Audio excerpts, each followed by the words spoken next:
আজ চোখে পানি আসে নাই? হ্যাঁ, অপেক্ষা করো, তোমার চোখের পানি ঝরবে, কাঁদতে তোমাকে হবেই, কোনো সন্দেহ, কোনো সন্দেহ। প্রতিটা মিথ্যা, প্রতিটা জিনা, প্রতিটা ব্যভিচার, যতবার নারীর ছবি, নর্তকীর নাচ, উলঙ্গপনা, অশ্লীল দৃশ্য, সারা রাত মোবাইলে জেগে উলঙ্গ ছবি দেখছো, নারীর কাছে জিন্দেগি শেষ করছো, জিনা, ব্যভিচার, অন্যায়, অশ্লীলতার বেহায়াপনায়, হারাম রোজগারে জিন্দেগি কাটাইছো, যতগুলো হাসি দিছো, যতগুলো সুখ দেখছো দুনিয়াতে, এর প্রত্যেকটার বিনিময়ে অজস্র চোখের পানি, শুধু চোখের পানি না, চোখ থেকে রক্তের বন্যা বইবে, কোনো সন্দেহ।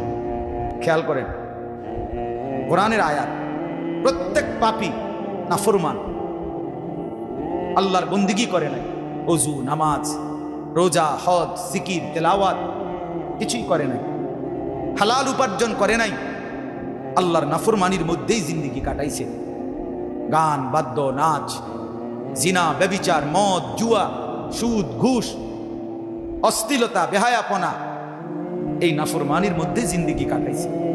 আল্লাহ তাআলা বলেন, এমন প্রতিটা নাফরমান যখন তার মৃত্যুর সময় আসবে, মালাকুল মউত আজরাইল যখন তার সামনে আসবে, দাঁড়াবে রুহু কবজ করার জন্য, আল্লাহ তাআলা নিজে বলেন, ক্বালা রব্বিরজিউন। প্রত্যেক নাফরমান পাপী তখন আল্লাহকে বলবে, আল্লাহ আমাকে কিছু সময়ের জন্য দুনিয়ায় ফেরত দেন, দুনিয়ায় থাকতে দেন। কেন? আল্লাহ জিজ্ঞেস করবেন কেন? তো নাফরমান বলবে, লাআল্লি আ'মালু সালিহান ফীমা তারাকতু।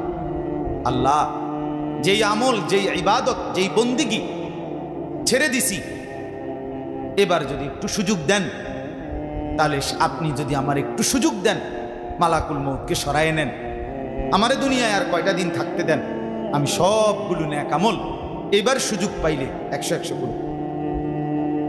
আল্লাহ তাআলা সাথে সাথে বলবেন, কাল্লা কাল্লা ইন্নাহা কালিমাতুন হুয়া কাইলুহা।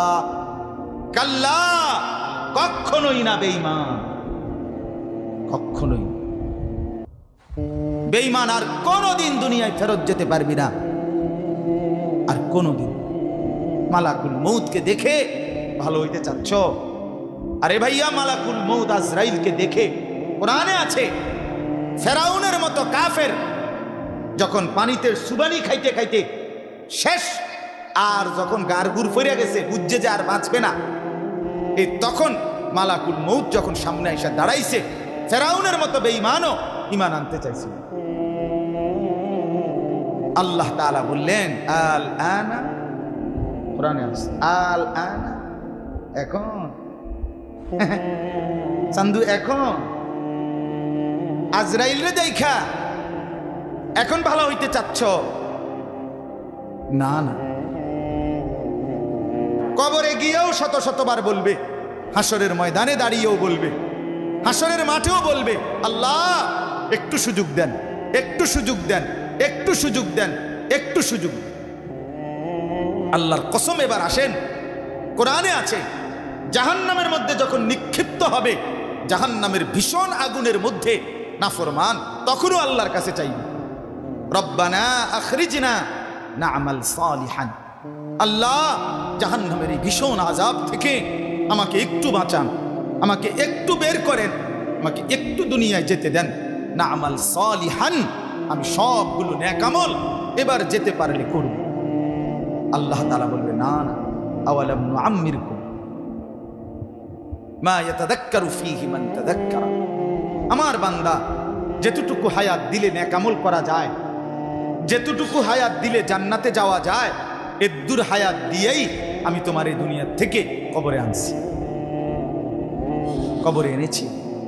আমি ওই পরিমাণ সুযোগ দিছি, ওই পরিমাণ সুযোগ দিয়েই তোমাকে আমি কবরে এনেছি। কথা বুঝছে? যাকে আমি সুযোগ দেই নাই তাকে আমি জাহান্নামও দেই।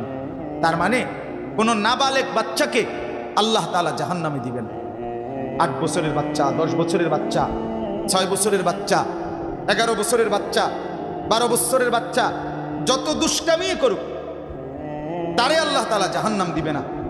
জাহান্নাম হিসাব ওই দিন থেকে বালেগ হয়েছে, যেদিন থেকে গোসল ফরজ হয়েছে ছেলের পুরুষের, যেদিন থেকে কোনো মেয়ের মাসিক ঋতুস্রাব শুরু হয়েছে ঠিক ওই মিনিট থেকে হিসাব শুরু।